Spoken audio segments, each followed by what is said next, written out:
someone's gonna hire me, I might as well get some use out of my degree.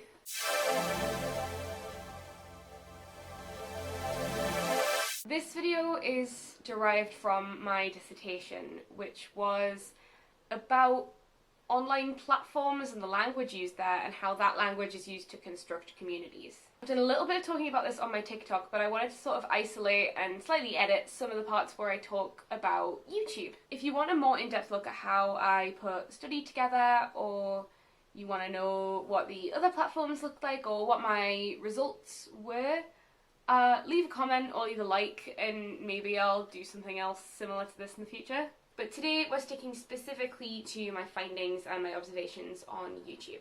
So from initial observation, I actually thought YouTube was going to have the fewest deviations from standard English, especially ones that spanned multiple videos. I found a lot of differences, but quite often they were specific to that one person or that one video and their idiolect. But something that appeared in a lot of scripted content that I noticed was contrasting tone.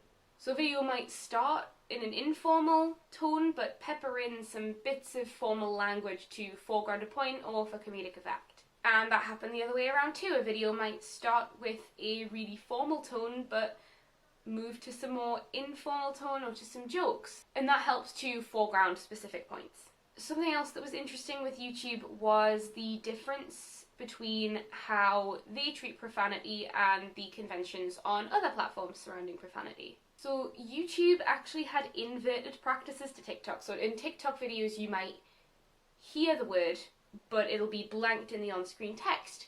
Whereas that was often flipped on YouTube, where it would be blatantly shown on screen in the visuals that they were saying a swear word, but the swear word would be blanked out or at least removed from the subtitles. And I think that has something to do with the way that the people on those platforms and the communities on those platforms understand the ways that their content is moderated. Meaning that the structural decisions made by a corporation are impacting the ways that the communities on these platforms use that language.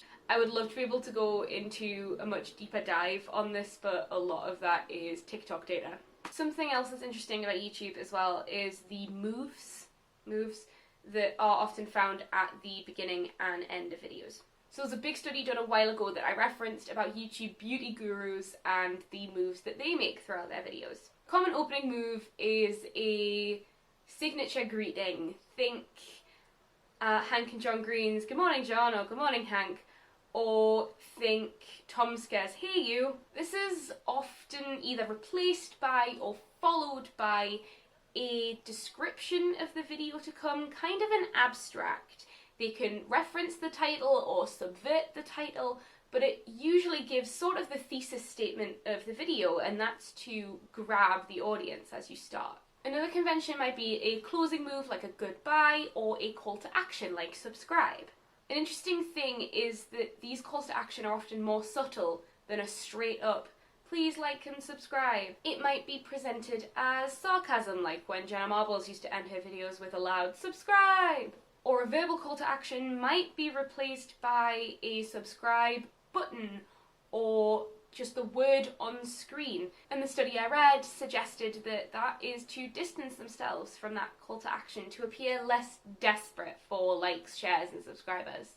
So I was looking at whether or not these platforms as a whole can be considered communities of practice. So I've seen other studies concluding that YouTube is not a community of practice across the platform, but the spaces around a single YouTube video constitute affinity spaces, where a group comes together to talk about one shared interest for a small amount of time and then separates again.